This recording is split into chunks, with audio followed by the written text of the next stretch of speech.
자녀들을 위해 쓴 글이나 책들이 있습니다. 페리스 로젠텔이라는 사람이 쓴 사랑하는 아들에게라는 책이 베스트셀러였습니다. 사랑하는 딸에게라는 책도 썼습니다. 이러한 책은 부모로서 자녀에게 바라는 마음을 담았습니다. 부모로서 인생을 살아보니까 후회되는 부분도 있고 좀 더 인생을 잘 살았으면 하는 부분들이 있습니다. 그래서 자녀들은 그처럼 후회되는 삶을 살지 말고 좀 더 성공적이고 멋진 인생을 살기를 바라는 마음에서 그런 글과 책을 썼을 것입니다. 만약 여러분 자녀에게 남기고 싶은 글이 있다면 어떤 글을 남기고 싶습니까? 아니, 자녀들을 위해서 기도해 준다면 어떤 기도를 해 주시겠습니까? 야곱이 파란만장한 삶을 살았지만 그래도 하나님의 언약대로 많은 자손을 남겼습니다. 아들 10들과 딸 하나를 낳았습니다. 이제 야곱이 죽음을 눈앞에 두고 모든 아들들을 불러 모이라고 합니다. 죽기 직전에 이렇게 모든 자녀를 한자리에 모아놓고 유언을 남길 수 있는 것도 참 은혜입니다. 요즘은 대부분 중환자실에 있다가 약물로 치료를 받다가 돌아가시기 때문에 마지막 순간에 가족끼리 대화를 나누지 못하는 경우가 많습니다. 중요한 것은 평소에 가족끼리 마음속에 있는 대화들을 많이 나누고 서로 축복하는 것입니다. 부모님들이 돌아가시고 나서 마음속으로 간절히 해주고 싶었던 말을 해주지 못해 답답해하는 경우가 있습니다. 야곱이 다행히 죽기 전에 아들들을 한자리에 모아놓고 그들에게 후일에 당할 일을 말해줍니다. 그런데 야곱의 말은 단순히 인간적으로 하고 싶은 말을 한 것이 아닙니다. 야곱이 자녀들을 위해서 축복한 내용은 먼 미래에 일어날 일들의 내용을 담고 있습니다. 야곱은 바로 하나님의 계시로 아들들에게 그들의 자손들이 겪을 일에 대해서 말해준 것입니다. 특징이 있다면 아들들이 그동안 살아왔던 그들의 삶을 바탕으로 앞날에 대한 축복을 해준다는 것입니다. 믿음으로 인생을 훌륭하게 산 아들의 후손에게는 축복을 해주고 그렇지 못한 아들의 후손에게는 저주 비슷한 말을 해주고 있습니다. 이런 것을 보면 우리는 믿음으로 잘 살아야 합니다. 자녀들은 부모의 영향을 받을 수밖에 없습니다. 부모의 공과 실이 꼭 자녀에게 물려지는 것은 아니지만 그래도 그 영향을 받지 않을 수 없습니다. 선조가 믿음으로 잘 살면 후손도 믿음의 영향을 받습니다. 하지만 선조가 믿음으로 살지 못하면 후손도 믿음을 가볍게 여길 것입니다. 우리가 후손에게 좋은 영향을 주는 믿음의 삶을 살려면 어떻게 살아야 할까요? 우리도 축복된 삶을 살고 우리의 후손들도 축복된 삶을 살려면 어떻게 해야 할까요? 야곱의 축복을 살펴보면서 믿음의 삶을 결단하시기를 바랍니다. 첫째로 정욕을 극복하고 은혜로 살아야 합니다. 하나님을 만나지 못한 인간은 자기 욕심대로 자기 정욕대로 살기가 쉽습니다. 인간은 태어날 때 원죄를 가지고 태어나기 때문에 죄성으로부터 자유로울 수가 없습니다. 예수를 믿고 나서도 죄성은 여전히 남아있어서 우리 안에 있는 죄성과 끊임없이 싸워야 합니다. 야곱의 아들들 중에 이런 정욕적인 삶을 산 아들들이 있었습니다. 야곱의 첫 번째 아들은 르우벤입니다. 3절에 보시면 르우벤아 너는 내 장자요 내 능력이요 내 기력의 시작이라 위풍이 월등하고 권능이 탁월하다마는. 야곱이 르우벤을 위해서 축복하는데 르우벤은 인간적으로 볼 때 아주 훌륭한 아들이었습니다. 위풍이 당당하고 듬직하고 권능이 탁월했습니다. 하지만 르우벤은 장자였지만 장자의 축복을 받지 못합니다. 4절에 보시면 물에 끓음 같았은즉 너는 탁월하지 못하리니 내가 아버지의 침상에 올라 더럽혔음이로다. 그가 내 침상에 올랐었도다.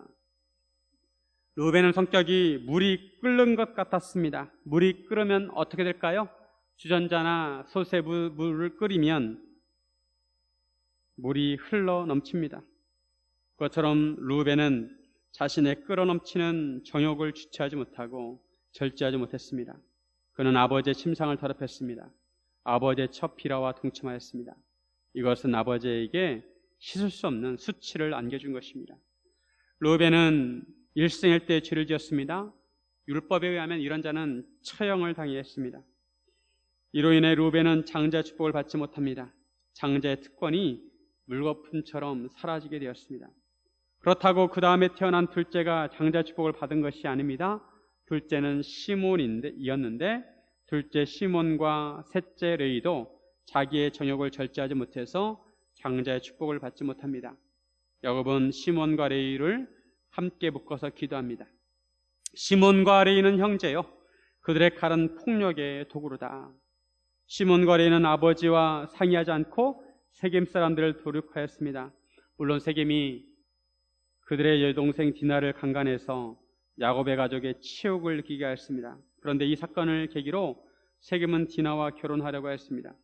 그러자 세겜 사람들이 모두 할례를 받아야 결혼할 수 있다고 해서 세겜 사람은 다 할례를 행했습니다. 할례로 인해서 움직일 수 없을 때 시몬과 레위는 세겜 사람들을 도륙합니다. 그리고 그 형제들은 사람들을 사로잡고 가축과 제물을 노력하였습니다. 시몬과 레위는 마음속에 있는 분노를 절제하지 못하고 사람들을 살육하였습니다. 야곱은 이 일에 대해서 그들의 모의에 관계가 없다고 합니다. 그들의 집회에 참여하지 말라고 합니다. 그들은 자기의 분노대로 사람을 죽이고 자기 열기대로 소의 발목 힘줄을 끊었습니다. 전쟁을 할 때 말의 힘줄은 끊지만 소의 힘줄은 끊을 필요가 없습니다. 야곱은 시몬과 레위를 축복하기보다 오히려 저주에 가까운 기도를 합니다. 7절에 보시면 그 노여움이 혹독하니 저주를 받을 것이요 분기가 맹렬하니 저주를 받을 것이라. 내가 그들을 야곱 중에서 나누며 이스라엘 중에서 흩으리로다. 그들의 노여움이 혹독하기 때문에 저주를 받을 것이고 분기가 맹렬하며 하여 저주를 받을 것이라고 합니다. 그래서 그들을 나누고 이스라엘 중에 흩을 것이라고 합니다. 악을 행할 때 사람들이 모여서 악을 도모합니다. 혼자 하는 것보다 둘이 작당을 하면 그 악행이 정당화되고 죄책감이 덜하기 때문입니다. 나만 그런 것이 아니란 것입니다. 그래서 야곱은 그들이 나누어지고 흩어질 것이라고 합니다. 실제로 가나안 땅을 정복하고 나서 각 지파가 땅을 분배받을 때 시몬 지파와 레위 지파는 흩어지게 됩니다. 시몬 지파는 유다 지파 속에 흩어져서 살다가 유다 지파에 흡수되게 됩니다. 그리고 레위 지파도 이스라엘 전역에 48개 성읍에 흩어져 살게 됩니다. 하지만 레위 지파가 이렇게 흩어져 사는 것은 한편으로 하나님의 은혜였습니다. 레위 지파는 하나님의 성전을 섬기는 지파로 선택을 받았습니다. 레위 지파 중 아론 자손은 제사장 가문이 되었고 나머지 레위 지파는 성전을 섬겼습니다. 레위 지파는 땅을 분배받을 때 땅을 분배받지 못했습니다. 다만 48개 성읍만 분배받았습니다. 레위 지파는 이스라엘 백성들이 하나님께 드리는 11조로 살아야 했습니다. 하나님만 전적으로 의지해야 했습니다. 이 세상에서는 그들의 기업이 없기 때문에 하나님이 그들의 기업이었습니다. 신명기 10장 9절에 보면 그러므로 레위는 그의 형제 중에 분깃이 없으며 기업이 없고 내 하나님 여호와께서 그에게 말씀하신 같이 여호와가 그의 기업이시니라. 레위 지파는 하나님 없이는 살 수 없는 지파입니다. 이것이 이 세상에서는 농사를 지을 수 없는 땅이었기 때문에 불안해 보이지만 한편으로 하나님을 간절히 찾을 수밖에 없는 환경이었습니다. 이처럼 하나님을 간절히 찾을 수밖에 없는 것이 하나님의 은혜입니다. 우리도 레위 지파와 같은 상황에 처할 때가 있습니다. 레위 지파는 다른 지파와 달리 기업을 받지 못하고 흩어져 살아야 했습니다. 세상적으로 보면 의지할 것이 아무것도 없습니다. 오직 하나님만 의지할 수밖에 없습니다. 세상적으로 보면 불안해 보여도 오히려 하나님께서 보시기에는 그것이 은혜입니다. 하나님을 더욱 간절히 찾을 수 있고 하나님만 의지해서 살 수 있기 때문입니다. 이것이 하나님의 은혜입니다. 세상 사람들은 저녁대로 살아갑니다. 그러나 저녁대로 살아가면 죄에 빠질 위험이 많습니다. 성도는 저녁을 절제하고 하나님의 은혜로 살아야 합니다. 이것이 축복의 길입니다. 야곱은 왜 르벤과 시몬과 레위에게 저주 비슷한 기도를 하였을까요? 그것은 죄에 대한 경고라고 할 수 있습니다. 죄는 모든 것을 물거품으로 만듭니다. 하나님께서 최초로 인간을 창조하시고 그렇게 기뻐하셨는데 그 아담이 에덴 동산에 쫓겨나게 된 것은 바로 죄 때문입니다. 죄는 인간의 생명을 죽음으로 몰아넣는 올무입니다. 죄를 결코 가볍게 여겨서는 안 됩니다. 정욕을 멀리합니다. 성도는 정욕대로 살아서는 안 됩니다. 분노는 사람을 흩어지게 만듭니다. 우리 안에 내주하시는 성령님의 인도하심을 받아야 합니다. 그럴 때 우리는 하나님의 복을 누릴 수가 있는 것입니다. 사랑하는 여러분, 정욕을 절제하고 하나님의 은혜로 사시기를 주님의 이름으로 축원드립니다. 둘째로, 높아짐을 극복하고 낮아져야 합니다. 사람은 누구나 높아지려는 마음이 있습니다. 다른 사람들보다 인정받고 싶어하고 다른 사람들보다 높은 자리에 앉고 싶어합니다. 이것이 인지상정입니다. 그런데 높아지려는 마음 때문에 교만해지기 쉽습니다. 성도는 높아지려는 마음을 극복하고 낮아져야 합니다. 그래야 하나님의 복을 누릴 수가 있습니다. 야곱의 아들들 중에 장자 축복을 받은 아들은 바로 유다와 요셉이었습니다. 요셉은 기업을 분배받는 데 있어서 다른 형제들보다 2배의 몫을 받았습니다. 하지만 이스라엘 대표하는 장자권은 유다에게 돌아갔습니다. 야곱은 유다를 마음껏 축복합니다. 8절에 보시면 유다야, 너는 내 형제의 찬송이 될지라. 내 손이 내 원수의 목을 잡을 것이요 내 아버지의 아들들이 내 앞에 절하리로다. 다른 아들들이 유다 앞에서 절할 것이라고 합니다. 야곱이 유다를 축복할 때 주로 2가지 비유를 통해 축복합니다. 한 가지는 사자에 비유합니다. 사자는 동물의 왕입니다. 사자는 한 번 움킨 것을 놓지 않습니다. 아무도 사자를 무너뜨릴 수 없습니다. 유다가 사자와 같다는 것은 유다가 왕이라는 것입니다. 10절에 보시면 주가 유다를 떠나지 아니하며 통치자의 지팡이가 그 발 사이에서 떠나지 아니하기를 실로가 오시기까지 이르리니 그에게 모든 백성이 복종하리로다. 주는 왕이 손으로 잡고 있는 쥐어봉과 같은 것입니다. 주가 유다를 떠나지 않는다는 것은 유다 지파에서 왕이 나올 것이라는 것입니다. 초대왕 사울은 베냐민 지파입니다. 하지만 그는 죄를 지어서 버림받았습니다. 그 다음에 왕이 된 다윗은 바로 유다 지파였습니다. 이후로 다윗의 자손이 왕을 계승하게 됩니다. 그리고 통치자의 지팡이가 그 발 사이에서 떠나지 않기를 실로가 오시기까지라고 축복합니다. 여기서 실로는 다양하게 해석할 수가 있는데 실로는 하나님의 성막이 있던 곳입니다. 그래서 성막의 주인이 올 때까지라고 해석할 수도 있고 그에게 속한 것이라고 해석할 수가 있습니다. 실로를 참다운 왕, 메시아로 이해할 수 있습니다. 즉 메시아이신 예수님께서 유다 지파에서 나온다는 것입니다. 야곱의 예언대로 예수님께서 유다 지파에서 태어나십니다. 야곱은 아주 먼 미래까지 예언을 하고 있습니다. 또 한 가지 유다를 포도나무에 비유합니다. 11절에 보면 그의 나귀를 포도나무에 매며 그의 앞나귀 새끼를 아름다운 포도나무에 맬 것이며 또 그 옷을 포도주에 빨며 그의 복장을 포도즙에 빨리로다. 포도나무는 풍성함을 상징합니다. 나귀는 왕이 타는 짐승입니다. 나귀를 포도나무에 메어 놓습니다. 얼마나 포도가 풍성한지 그 옷을 포도주에 빨고 그의 복장을 포도즙에 빱니다. 그의 눈은 포도주로 인해서 붓겠고 그의 이는 우유로 말미암아 힐 것입니다. 포도주를 우리가 생각하는 포도주로 생각하면 안 됩니다. 이스라엘에서는 물이 부족하기 때문에 포도주를 음료수처럼 사용합니다. 포도주는 물론 알코올이 있는 것도 있지만 포도즙과 같은 것이라고 할 수 있습니다. 유다 지파에서 왕이 나오고 풍성함을 누리게 될 것입니다. 어떻게 유다가 이처럼 축복을 받을 수 있었을까요? 유다는 한때 아버지를 떠나 가나안 사람들과 어울려 살았습니다. 가나안 사람을 아내로 맞았습니다. 다소 방탕한 삶을 살았습니다. 유다가 왜 그랬을까요? 아마도 아버지가 요셉만 편하게 하는 것이 마음에 안 들었을 것입니다. 그러나 아버지도 싫고 집도 싫고 해서 집을 떠나 살았습니다. 이처럼 아버지의 집을 떠난 유다의 마음은 높아지려는 마음이었습니다. 자신이 아버지에게 인정받지 못하는 것을 참을 수 없었습니다. 아버지는 자기를 알아주지 않고 요셉을 가장 높였습니다. 자기를 인정해주지 않고 자기를 높여주지 않았습니다. 그러나 유다는 아버지로부터 사랑받고 높임을 받고 싶었습니다.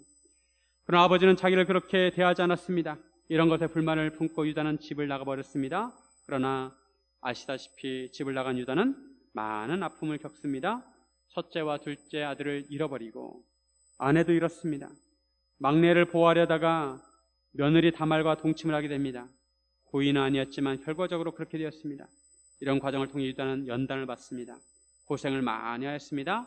그러다 보니 마음이 가난해지고 낮아졌습니다. 마음이 낮아지니까 아버지의 마음이 이해가 되었습니다. 아버지 야곱의 입장에 생각해 보니까 요셉은 참 불쌍한 아이였습니다. 어린 나이에 엄마의 사랑을 듬뿍 받고 자랄 나이인데 엄마가 일찍 죽어서 엄마 사랑을 마음껏 받지 못했습니다. 아버지 야곱의 눈에는 그런 어린 요셉을 불쌍히 여기고 무엇이라도 더 챙겨주고 싶었을 것입니다. 유다 자신도 자식을 잃은 아픔을 겪으면서 아버지의 마음을 헤아리게 되었고 낮은 마음을 갖게 되었습니다. 그래서 후에 동생 베냐민을 자기가 희생해서라도 지켜주려고 하였고 아버지의 마음을 더 이상 아프게 해드리지 않으려고 자기가 모든 것을 희생하고 책임지려고 하였습니다. 이러한 유다의 모습은 참다운 왕의 모습이라고 할 수가 있습니다. 왕은 백성을 위해서 희생해야 참다운 왕이라고 할 수가 있습니다. 우리의 참 왕이신 예수 그리스도는 친히 낮아지셨습니다. 이 세상의 왕들은 높아지려고 안달이지만 예수님은 낮아지시고 낮아지셨습니다. 낮고 낮은 자리에 오셨습니다. 빌립보서 2장 6절에서 8절에 보면 그는 근본 하나님의 본체시나 하나님과 동등됨을 취할 것을 여기지 아니하시고 오히려 자기를 비워 종의 형체를 가지사 사람들과 같이 드셨고 사람의 모양으로 나타나사 자기를 낮추시고 죽기까지 복종하셨으니 곧 십자가에 죽으심이라. 예수님께서는 제자들에게 낮아질 것을 가르치십니다. 마태복음 23장 12절에 보면 누구든지 자기를 높이는 자는 낮아지고 누구든지 자기를 낮추는 자는 높아지리라. 누구든지 자기를 낮추라고 하십니다. 그것이 복된 길이라는 것입니다. 천국의 원리는 낮은 자가 높아지는 것입니다. 그래서 낮아지셨던 예수님을 하나님께서 지극히 높이시고 모든 이름 위에 뛰어난 이름을 주셨습니다. 예수님은 왜 제자들에게 자기를 낮추라고 하셨을까요? 인간은 본능적으로 높아지려고 하기 때문입니다. 그래서 제자들은 누가 높은 자리에 앉을 것인가 이것을 가지고 서로 다투었습니다. 누가 국무총리가 될 것인가, 누가 대통령 비서실장이 될 것인가 싸웠습니다. 그러나 하나님의 나라의 원리는 낮아짐입니다. 낮아지는 자가 복을 받습니다. 성도는 높아지려는 마음을 극복하고 낮아져야 합니다. 저도 목사이지만 높아지려는 마음이 있습니다. 얼마 전에 제가 아는 국회의원으로부터 전화를 받았습니다. 우리 교회를 잠깐 들르신다는 거예요. 그래서 기다리고 있는데 올 시간이 지났는데도 오시지 않았습니다. 그래서 전화를 드렸더니 이분이 잠깐 착각을 하신 겁니다. 다른 지역에 있는 성암교회를 방문할 예정이었는데 저에게 전화를 하신 것입니다. 성암교회 이름이 같으니까 착각하시고 저에게 전화를 하신 것입니다. 저는 국회의원으로부터 전화를 받고 잠시 마음이 높아졌습니다. 잠깐이었지만 사람 마음이 참 높아지기를 좋아하는구나 생각했습니다. 높아지려는 마음을 극복하고 낮은 마음을 갖는다는 것이 참 쉽지 않습니다. 그러나 낮은 마음으로 살아야 복을 받습니다. 사도 바울은 육체의 가시가 있었습니다. 그 육체의 가시가 안젤이라고 하기도 하고 뇌전증이라고 하기도 합니다. 즉 간질이라고 합니다. 설교를 하다가 거품을 울고 쓰러지면 설교를 듣던 사람들이 얼마나 놀라겠습니까? 그래서 바울은 이 육체 가시를 거둬달라고 기도합니다. 그러나 하나님은 바울의 요구를 거부하셨습니다. 그리고 내 은혜가 내게 족하도다 라고 하십니다. 고린도후서 12장 9절에 보면 나에게 이르시기를 내 은혜가 내게 족하도다 이는 내 능력이 약한 데서 온전해짐이라 하시니라. 그러므로 도리어 크게 기뻐함으로 나의 여러 약한 것들에 대하여 자랑하리니 이는 그리스도의 능력이 내게 머물게 하려 함이라. 그 이후에 바울이 깨달았습니다. 내가 약해야 그리스도의 능력이 내게 머무는구나. 내가 약할 때 강한 것이구나. 사도 바울의 능력이 얼마나 대단했습니까? 하나님으로부터 은사를 받아서 귀신들을 쫓아내고 병자들을 치유하고 많은 성경을 기록했습니다. 많은 능력을 행했습니다. 높은 마음을 가지려면 충분히 그럴 수 있었습니다. 그런데 육체의 가시로 인해서 자신의 연약함을 자각하고 항상 낮은 마음을 갖게 된 것입니다. 나는 연약한 존재구나. 나는 하나님의 은혜 없으면 살 수 없는 존재로구나. 바울은 낮은 자세로 살았습니다. 사람은 참 교만해지기 쉬운 존재입니다. 다른 사람보다 조금만 잘 되면 금방 교만해집니다. 그런 사람은 아직 하나님의 복을 담을 마음의 그릇의 준비가 되지 않은 사람입니다. 하나님께서는 겸손한 자를 사랑하십니다. 마음이 가난한 사람, 하나님께서 복을 많이 주셔도 교만해지지 않고 겸손하게 한결같이 하나님을 의지하고 섬기는 사람, 그런 사람에게 복을 주십니다. 사랑하는 성도 여러분, 높은 마음을 극복하고 낮은 마음을 가지시기를 주님의 이름으로 축원드립니다. 셋째로, 이기심을 극복하고 사랑으로 섬겨야 합니다. 야곱은 아들들의 이름을 하나하나 불러가면서 기도합니다. 각자 그 분량대로 축복해 줍니다. 야곱이 가장 많은 부분을 할애해서 축복하는 아들은 요셉이었습니다. 요셉은 비록 어린 나이에 어머니를 잃었지만 나무랄 데 없는 아들이었습니다. 아들들 중에 고생을 가장 많이 했습니다. 그러면서도 가족 중에서 가족이 가장 큰 힘이 되어준 아들이었습니다. 야곱은 요셉을 무성한 가지라고 축복합니다. 22절에 보시면 요셉은 무성한 가지, 곧 샘 곁에 무성한 가지라. 그 가지가 담을 넘었도다. 무성한 가지라고 하면 우리는 별 감흥이 없습니다. 우리 주변에 무성한 가지가 아주 많이 있습니다. 하지만 이스라엘처럼 건조한 지역에서는 무성한 가지가 참 귀한 나무입니다. 건조한 지역은 수분이 적기 때문에 나무가 작고 가지가 앙상합니다. 그런데 샘 곁에 있는 나무는 뿌리가 샘에 내려져 있기 때문에 충분한 물을 공급받아서 크게 자라고 가지도 무성합니다. 그 가지가 담을 넘었다는 것은 그만큼 자손이 번성한다는 것입니다. 요셉의 삶은 만만치 않았습니다. 활 쏘는 자가 요셉을 학대하며 적개심을 가지고 쏘았습니다. 요셉의 형들이 요셉을 핍박하고 못살게 굴었습니다. 요셉을 미워하고 시기했습니다. 노예로 팔 정도로 미워했습니다. 너는 차라리 없어지는 게 낫겠다. 내가 없어져 주어야 우리가 살겠다 라고 한 것입니다. 그뿐 아니라 요셉은 애굽에서도 보디발과 그의 아내로부터 공격을 받았습니다. 하지만 그러한 핍박과 고난 속에서도 오히려 요셉의 발은 도리어 굳세졌습니다. 더 강해졌습니다. 오히려 그러한 고난이 요셉을 더 단단하게 만들었습니다. 요셉은 오히려 그런 고난 속에서 하나님을 힘입었습니다. 하나님과 동행하였고 하나님의 인도하심을 받았습니다. 요셉은 목자처럼 자기를 인도하신 하나님께서 이스라엘 민족도 인도하실 것을 믿었습니다. 앞으로 하나님께서 요셉 자손을 도우시고 복 주실 것입니다. 야곱은 네 가지 복으로 요셉을 축복합니다. 위로 하늘의 복과 아래로 깊은 샘의 복과 젖먹이는 복과 태의 복 이리로다. 위로 영적인 복과 아래로 땅의 복과 자녀들의 복을 받게 될 것입니다. 26절에 내 아버지의 축복이 내 선조의 축복보다 나아서 영원한 산이 하늘섬같이 이 축복이 요셉의 머리로 돌아오며 그 형제 중 뛰어난 자의 정소리로 돌아오리로다. 야곱이 받은 축복이 선조들이 받은 축복보다 나아서 영원한 산이 하늘섬 같다고 합니다. 영원한 산이 하늘섬 같다는 것은 공간적으로 산이 계속해서 뻗어나가는 것을 의미합니다. 우리나라에 백두대간이 있는 것 있듯이 산맥이 이어지는 것처럼 축복의 산맥이 이어진다는 것입니다. 그리고 시간적으로 산은 영원합니다. 이처럼 하나님 축복이 요셉의 머리에 임할 것을 축복합니다. 이런 복이 우리와 우리 자손에게도 임하기를 주님의 이름으로 축원드립니다. 이러한 복이 우리와 우리 자손에게 임하기를 축복합니다. 요셉은 어쩌면 이렇게 아름답고 풍성한 복을 받을 수 있었을까요? 요셉이 어렸을 때는 다소 이기적인 면이 있었습니다. 형들의 마음을 아는지 모르는지 형들의 잘못을 아버지에게 가서 고자질합니다.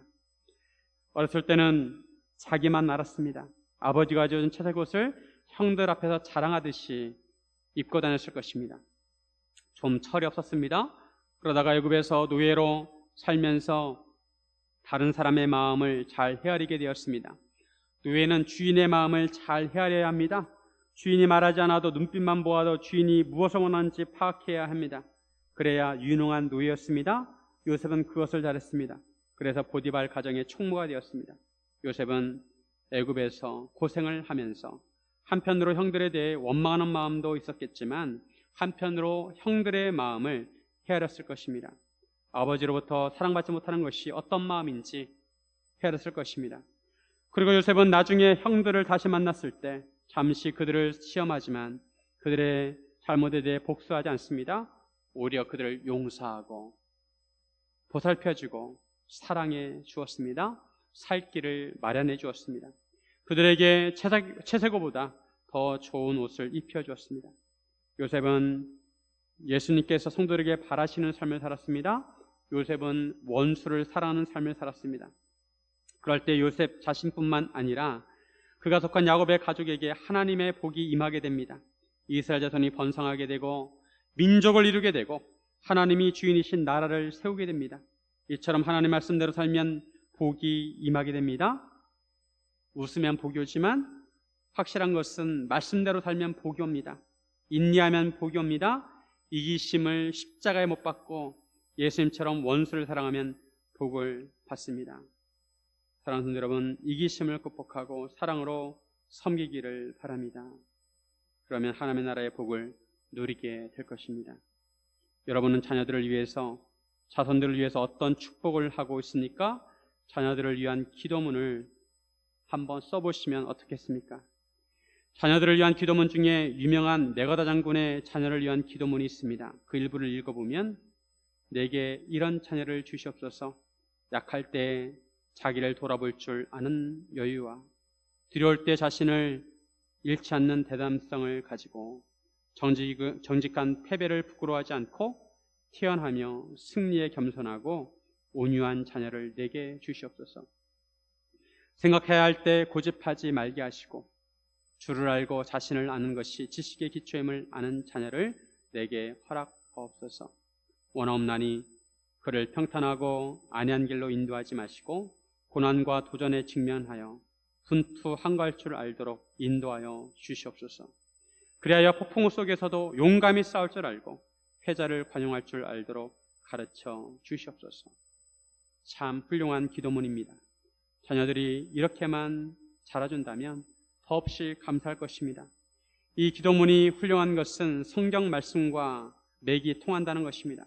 우리도 자녀들을 축복할 때 성경 말씀의 근거에서 축복해야 합니다. 하나님을 사랑할 수 있도록, 이웃을 사랑할 수 있도록, 자기 십자가를 지고 예수님을 따를 수 있도록 좁은 문으로 들어갈 수 있도록 축복해야 합니다. 야곱은 애굽의 한 오두막집에서 자녀들을 위해서 축복하고 있습니다. 하지만 그 축복은 장차 이스라엘 민족을 위한 축복이고 하나님 나라를 위한 축복이었습니다. 야곱은 멀리 내다보고 영적인 축복을 한 것입니다.